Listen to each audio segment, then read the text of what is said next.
నేను ఈ సినిమా చేసాక నేను ఒకటే కోరుకున్నా, నేను మాత్రం ఈ సినిమా హిట్ అవ్వాలి మాత్రం నేను కోరుకోను, అదొక్కటే నేను అనుకున్నా యూనో. బట్ ఈ సినిమా చేసేప్పుడు నేను కోరుకోను, బట్ ఈ సినిమా చూసిన ఇంతమంది కష్టపడుతూ ఉంటే on the last day of shooting I was seeing everybody and I was thinking, బా ఇప్పుడు ఎంతోమంది యూనో ఆర్ట్ డిపార్ట్మెంట్ కనిపించారు, వాళ్ళు కనిపెట్టారు, వాళ్ళు కష్టపడ్డారు, ఇంతమంది యూనో టెక్నీషియన్ డాన్సర్స్ కష్టపడ్డారు, ఫైటర్స్, ఇంతమంది యూనిట్ జూనియర్ ఆర్టిస్టులు, ఇంతమంది అందరం కష్టపడ్డాను కదా. వీళ్ళందరికీ ఒక ఆల్మోస్ట్ చాలామందికి ఒక 3 years 5 years కష్టపడ్డారు. వీళ్ళందరికీ ఒక మీనింగ్ఫుల్ ఫిల్మ్ ఉండిపోవాలి లాస్ట్లో.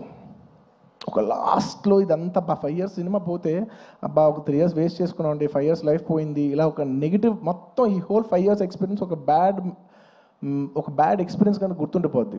So on the last day నేను కోరుకున్నా, అబ్బా వీళ్ళందరికీ పనిచేసిన వాళ్ళందరికీ ప్రతి ఒక్కరికి ఇది ఒక చాలా మంచి పాజిటివ్ ఎక్స్పీరియన్స్ అవ్వాలి, ఈ 5 years of their life should be meaningful అని నేను దేవుడిని అనుకోండి, ఎనర్జీ అనుకోండి, యూనివర్స్ అనుకోండి, ఏమని అనుకోండి నేను కోరుకున్నాను.